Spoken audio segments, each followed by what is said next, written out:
I live in an RV, a recreational vehicle that has a chapel in the back. It's a house on wheels. You can either drive it, a motorhome, or you can pull it with a truck. And I live in a trailer, which is pulled by a truck. And people in the United States, it's something that isn't as expensive as it might be in other countries, because people having lost their homes, they can pull together a couple of $1,000s and get a small RV and try to start over again and get on their feet. So I am in an RV park where there are 100 spaces, and 52 of those spaces are there long term, going through some sort of life crises, transitional space in their life. They may have lost their home due to foreclosure, so you would have a family with a mom and a dad and 3 kids, a dog and a cat, that has come from a 5-bedroom house into a 27-foot RV. So there's a lot of tension there. And also you might find there are migrant workers that come in to work the oil fields or road work. There are people that are there struggling with alcohol and substance abuse, people going through divorce, people that need to be near the hospital going through some sort of treatment for their illness.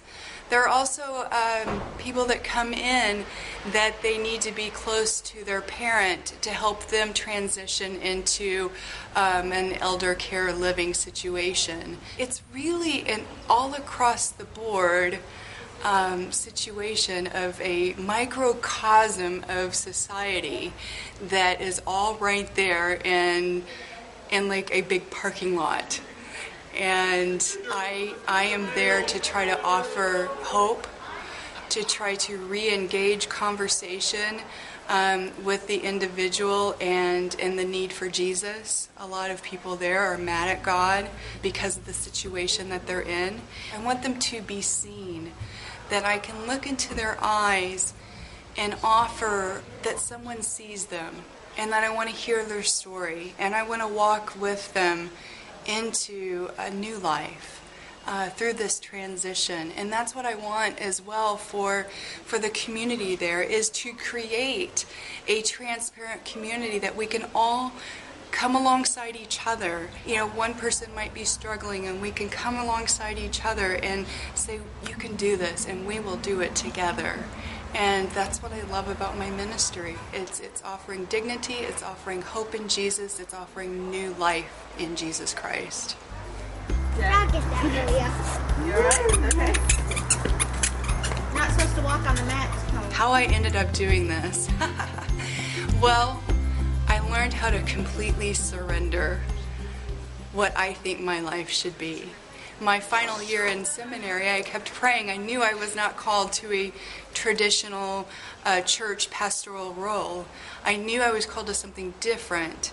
My final year in seminary, I was praying, Lord, okay, what do you want me to be doing here? And as I was praying and crying out, and as the graduation date was getting closer, I'm like, Lord, what do you want me to be doing? And I saw a white RV with the chapel in the back, and I thought, that is ingenious, and I could have never ever thought this up. And I'm pretty creative, but I could have never ever thought this up. And that's where life begins, is if we find what God's plan for us is and get in sync with that, that's where fullness of life is. And I remember when I saw the vision of the white RV with the chapel in the back, I'm like, well, I guess I need to go RV shopping.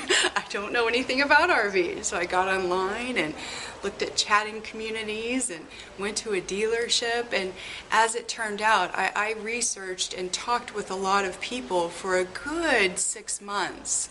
And as I went to the dealership, this was March, and I was getting ready to graduate in June. And I was talking with the guy there, and everything that I thought I needed, they had it there in an RV that they were selling for basically nothing because it was an older model. And this is perfect. I said, well, but I don't graduate in June, and the earliest I could get it would be in July. We'll store it for you. Oh, that's lovely. And, financing, I don't have any, 0% financing. I mean, everything I thought I needed was being handed to me on a silver platter. And I said, I need to pray about this. So I stepped aside. Give you about 10 minutes. Great. So I step aside and I'm praying and I hear no. And so it ended up that he said, okay, gave me his number. And as I was getting in the car, I said, would you mind to write down a couple of RV parks so that I could maybe go see where I might be living? He writes them down and I get in the car and I'm driving and I see one RV park as I'm driving and it wasn't on the list. I'm like, it's not on the list. So I'm looking for these and I couldn't find these for anything. My GPS wouldn't work. It was just the most bizarre thing and it was getting dark. So I'm like, I'll just turn around and go back to that one I saw. So I go there and I park and I walk into the RV park office and there was a girl in there wearing a cross. And I said, you're a Christian? She's like, yeah. I'm like, oh my gosh, you've got to pray for me. I feel like I'm going to go to seminary. I'm going to be a pastor. I feel called to some RV ministry. And she's like, hold on just 1 second. And she goes and gets her husband. And he comes over. You're called to pastor? Yes. RV ministry? Yes. It's like, you're not going to believe this, but my wife and I, we've been praying for months, feeling like some sort of ministry needs to be started here, but we don't know what to do. Do you think you would want to come here? I said, wow, you're so amazing. I said, I think we need to discuss this. This sounds very likely, or God is up to something here. And this is so great. He says, and don't go to some dealer to buy your RV. Okay, why? And he said, because I'm a dealer and I can get you into the manufacturer's plant. You can design whatever you want and they'll charge you just over cost. I was stunned.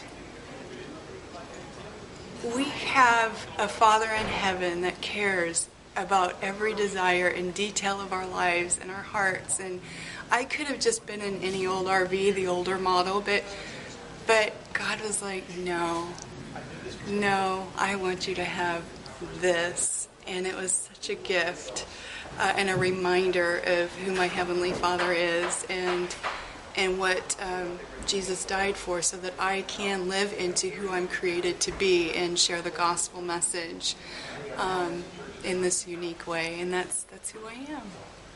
The first year was extremely challenging, and there's a hitch on the front of my RV that connects to a truck to be pulled. And I'm running around and I raise up, I hit my head on the hitch, I'm knocked out, blacked out on the ground, and they're watching. And then there was a windstorm a few months later, and I get, smashed into the side of the RV, it punctured the top of my head, I had blood coming down my face, and they're watching. Then the transmission on my car goes out, and they're watching. And then after a while, there was a man and woman that came up to me that lived in the park, and they just, we want to know how you're doing. We see you're the crazy woman here trying to talk to us, and we're starting to feel sorry for you. So we thought we would come up and introduce ourselves and listen to what you have to say.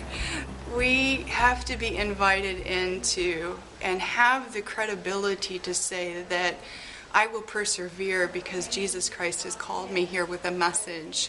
And through that, I also need to show that I can persevere and offer that to stand with others as they need to persevere. And that's what's drawn us together into community. Saturday mornings I have a group that gets together, and it's called Straight Talk. And I have little cards different emotions: shame, sadness, hopeless despair, anger, disgust, and I put them in this basket, and everybody passes it around, and they pick out the emotion that most matches what they're feeling for that week. Well, last week everyone picked anger, loss of control, rage, and we had a discussion on what it's like to have that emotion. I was able to share with people that the emotion isn't bad. Emotion isn't sin. It's what we do with it that has the repercussions. And So we talked about, let's think of characters in the Bible that had anger and the humanness of that. And then we discovered with Moses and John the Baptist and poor Joseph, he probably really had anger even though he didn't talk about it. And as people were bringing up the different characters of the Bible with anger, they would tell the story, and for people that may not know that story. We find people in community that we can invite into our lives to be that transparent, vulnerable person so that they know us well enough to whenever we're getting to make that wrong turn, that they will grab us and pray before there's serious consequences by our action off of the emotion. And that seemed to be, it seemed to really land with people, and since then they have been more opening up and transparent because they're finding that there's no judgment, that we're all real people, even me, and that we're in it together. We're in this life together. I leave my chapel door open, and it's about the power of presence. It's about the power of just being there and available. With this type of ministry, you can't go up to people in crisis, and if they want to talk, you say, well, are you available next Tuesday at 5 o'clock? No, it's all in the moment and coming alongside and locking arms and encouraging them through this and helping them. That if we confess our sin, that by Jesus' blood we are cleansed and righteous in Him. It can be very challenging. That's why a person needs to trust their call. Because anytime that I have a challenge or I feel distraught, I think back to seeing the white RV with the chapel in the back and how God brought me along to this RV park that these people had been praying. And when I think of that, I think I am called to be here. And I think the most important thing that I've learned that I would share with all other pioneers is my job is to be faithful and obedient to what God has called me to do and to leave the results up to Him. Fresh Expressions is, I believe, is the way of the future that Jesus will go into the community, into people's lives, and really make a difference.